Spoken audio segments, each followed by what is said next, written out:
फिर मैदान महशर होगा, सारे अपने कुबूर से निकलेंगे। आज फैसले का दिन होगा, ये डे ऑफ जजमेंट है।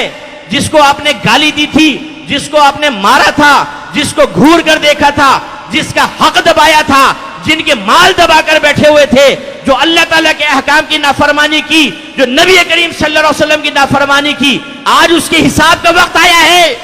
बदन कांप रहे होंगे, इंसान पसीने पसीने होगा, जन्नत भी सामने होगी और जहन्नम को 70,000 फरिश्ते खींच रहे होंगे। उस वक्त में फर्क पता चलेगा। जिनका आप मजाक उड़ाते ना, आज दाढ़ी वाला नौजवान निगाहें झुकाकर सब खेल कूद छोड़कर मस्जिद में जा रहा है और आप समझते हैं बेवकूफ और बुद्धू हैं इस दौर के। अबे भाई, इंजॉयमेंट करो यार, 4 दिन की जिंदगी है। ये मैदान महशर में पता चलेगा। नेक आदमी को अर्श का साया मिलेगा, उसे वीवीआईपी प्रोटोकॉल मिलेगा। नबी करीम अपने नूरानी हाथों से हौज़े कौसर के छलकते जाम पिलाएंगे। उसके सीधे हाथ में अमाल नामा दिया जाएगा। कुरान कहता है कि जब सीधे हाथ में अमाल मिलेगा, वो अपने करीबी लोगों के पास आएगा और कहेगा कि देखो, मैं तो पहले ही जानता था अल्लाह ताला मुझे सीधे हाथ में नामा अमाल देगा।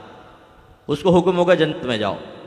अब आएगी हमारी बारी, अब आएगी फ्रॉडियों की बारी, अब आएगी अल्लाह की नेमत खाकर उसके दुश्मन शैतान की इताअत करने वालों की बारी। अब आएगी उनकी बारी जो उलमा के कौल सुनकर नाराज होते थे लेकिन नफ्स की गुलामी में शेर थे। वो जब वहां पहुंचेंगे हिलते कांपते हुए, अगर अल्लाह नाराज हुआ, जहन्नम में जाने का फैसला होगा।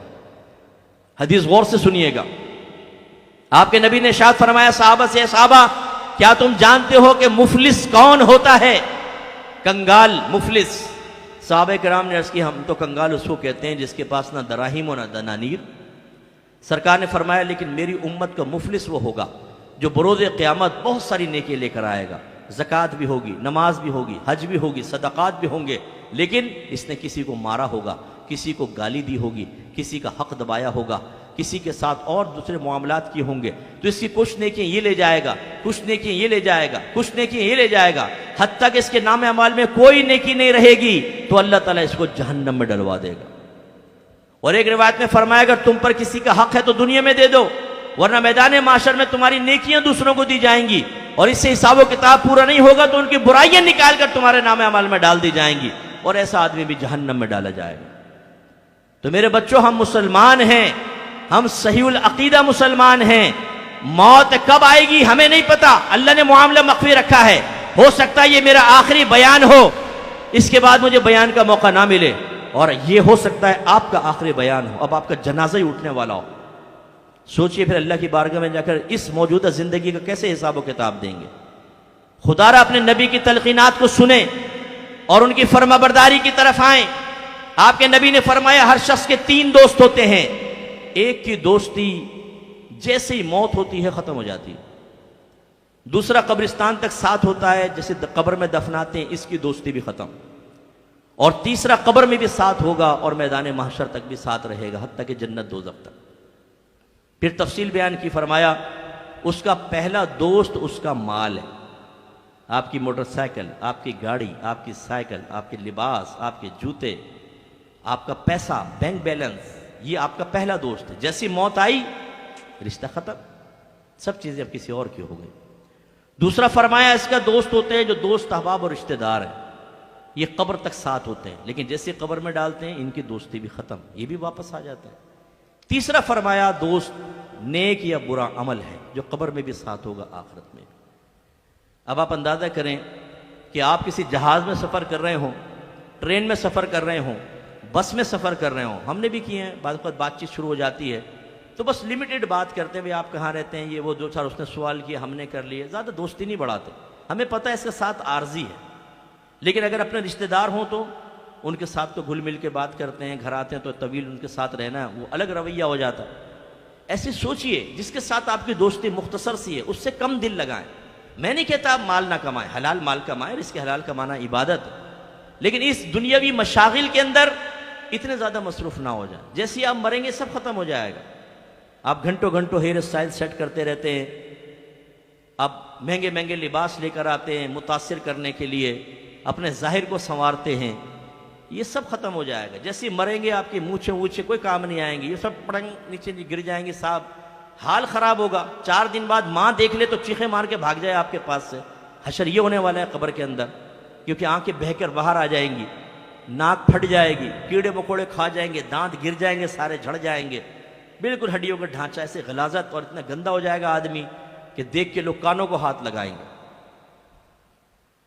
और इसके बाद इतने दोस्त अहबाब जिनके लिए आप अल्लाह को बुलाए बैठे, रसूल को बुलाए बैठे, मैं गारंटी से कहता हूं आप में बहुत सारे ऐसे बैठे हैं जो सिर्फ अपने दोस्तों के लिए गुनाह करते हैं, उनको राजी करने के लिए कि नहीं यार दोस्त नाराज हो जाएगा। कभी सिगरेट पीते हैं, कभी लड़कीबाजी करते हैं उसके साथ, कभी गंदे मकामात पे जाते हैं, कभी नाजायज अफाल में उसके साथ ताउन कर रहे होते हैं। क्यों? ये दोस्त नाराज ना हो जाए। अल्लाह नाराज हो कोई बात नहीं, रसूल नाराज हो कोई बात नहीं, आखिरत बर्बाद हो कोई बात नहीं, ये नाराज नहीं होना चाहिए। ये आपको जन्नत में लेकर जाएगा। जैसे ही आप मरेंगे इसकी दोस्ती खत्म। जितने यहां पे वालिद साहब बैठे हैं और वालदा मुझे पर्दे में सुन रही हैं, मैं आपसे कहता हूं आज अपने बच्चों से जाके पूछिएगा जनाजे का तरीका बताओ। दूसरा क्वेश्चन ये करें कि जनाजे की दुआ सुनाओ हमें जरा। बहुत सारे ऐसे होंगे जिनके बच्चों को ना जनाजे की नमाज आती है ना दुआ आती है। सोचिए अगर आज आप मर जाए ना तो आपकी औलाद तो इस काबिल भी नहीं है, आप इस काबिल नहीं है कि अपने वालिद साहिब का जनाजा पढ़ सके। हमने देखा है दूसरे जनाजा पढ़ रहे होते हैं, बेटा तकबीर लगाकर दाएं बाएं देखता है, जैसे लोग कर रहे हैं वैसे ही करता है। और नियत क्या करता है? जो नियत इमाम की वो मेरी, उसे नियत तक करनी नहीं आती। और ऐसे अपने दोस्तों से पूछिए जिनका आप दुनछल्ला बनाए हुए हैं ना, कि मां अगर कहे बेटा काम कर दे मेरा, तो मां की दिल आजारी कर देंगे एक दफा, लेकिन बाहर से अगर दोस्त की आवाज आ जाए अकरम यार आजा चलते हैं, तो मां को नाराज करके उसके साथ निकल जाएंगे कि नहीं दोस्त नाराज ना हो जाए। इनसे पूछे जाकर, इनसे वादा ले कि अगर आज मैं मर जाऊं कितनी मर्तबा आओगे मेरी कब्र पर। मुझे यकीन है झूठा वादा होगा, कर लेंगे, झूठा वादा होगा, एक दफा भी नहीं आएंगे आपकी कब्र पर, ये जनाजा तक नहीं पढ़ेंगे। मैंने ऐसे ऐसे जनाजे देखे, मैं बड़ा मुशाहिदा, बहुत गहरा मुशाहिदा रखता हूं। जिगरी यार साइड में खड़े हुए हैं, लोग जनाजा पढ़ रहे हैं, और उनसे पूछे क्यों नहीं पढ़ रहे? वो जी नापाक हैं हम। ऐसे नापाकों से दोस्ती रखते हैं आप कि जो आपके जनाजा तक पढ़ने के लिए तैयार नहीं है, क्या होगा फिर? इसलिए खुदारा अल्लाह उसके रसूल की इताअत की तरफ आइए। सहाबा किराम अलैहिम रिदवान अल्लाह की बारगाह में इतने मकबूल क्यों हैं, इसकी वजह बताओ मुझे। अगर मैं कहूं वो आशिकान रसूल थे, आप कहेंगे यस, और सबसे बड़े आशिक रसूल थे, आप कहेंगे यस, तो उनके इश्क की अलामत सबसे बड़ी बताओ क्या थी? दोनों का एक ही जवाब होगा, नबी की इताअत। सरकार की जबान से हुक्म निकला, अल्लाह के नबी का हुक्म है, किसी मामूली शख्स का हुक्म नहीं है, फौरन या रसूलल्लाह हम हाजिर है, हुक्म फरमाए। जान कुर्बान करनी है, जान देंगे। इलाका छोड़ना है, बिरादरी छोड़नी है, सब छोड़ देंगे। मुहाजिर साहबा ने देकर सब छोड़ दिया। मदीने आए, अंसार साहबा से फरमाया आधा माल अपने मुहाजिर भाई को दो, आधा माल दे दिया। कुर्बान कर दो अपने आप को, जाने कुर्बान कर दी सरकार के कदमों पर। तो ये दीन जिंदा है। हम जैसे निकम्मे होते तो शायद अल्लाह ना करे हम इसी हालत में होते। सोचिए सहाबा किराम अलैहिम रिदवान को क्या मकाम मिला और हमारी हालत क्या है। इसलिए मेरे भाइयों आइए, इताअत के बगैर कुछ भी नहीं होगा। अगर आपके नामा अमाल में कबीरा गुनाह लिखे जाते रहे और मौत का फरिश्ता आ गया और तौबा की तौफीक भी ना मिली, तो फिर कुछ भी नहीं हो सकता। फिर कोई और दुनिया ऐसे नहीं है जिसमें आप अल्लाह के नबी की इताअत करके रास्ता पालें, मुरव्वत की तरफ आए, मुरव्वत की तरफ।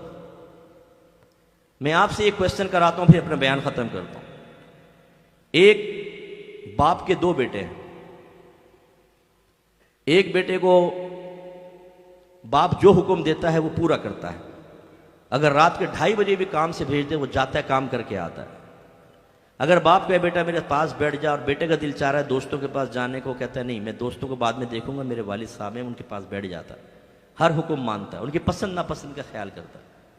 और एक दूसरा बेटा है जो अपने बाप की कोई बात नहीं मानता, ना जज्बात का ख्याल, ना एहसासात, ना फीलिंग्स का ख्याल। बाप कहे मेरे पास बैठ जा बेटा, तेरे से बातें करने को दिल चाह रहा हो, कहता है अब्बा जान मैं बोर होऊंगा, मैं बाहर जा रहा हूं दोस्तों के पास। और हर चीज में नाफरमान। आप बताएं इनमें अच्छा कौन है, बुरा कौन है? जोर से बोलो, बोले अच्छा कौन है, बुरा कौन है? ये वाला, पहले वाला?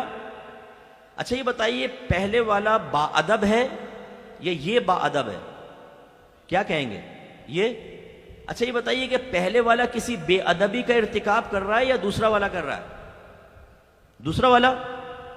बेअदबी क्या है मुझे बताओ, ये कौन सी बेअदबी कर रहा?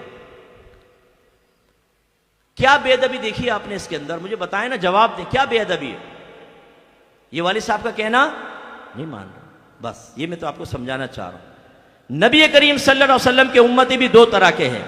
एक वो कि जब अल्लाह के नबी हुक्म फरमा दे, जब वो ये महसूस करे कि मेरे आका इसे पसंद करते हैं, फिर हुक्म दे या ना दे, अगर वो ये देखता है कि मेरे आका एक चीज को नापसंद करते हैं, उसके बारे में हुक्म मौजूद हो या ना हो, हुक्म मानता है, पसंद को इख्तियार करता है और नापसंद को छोड़ देता है।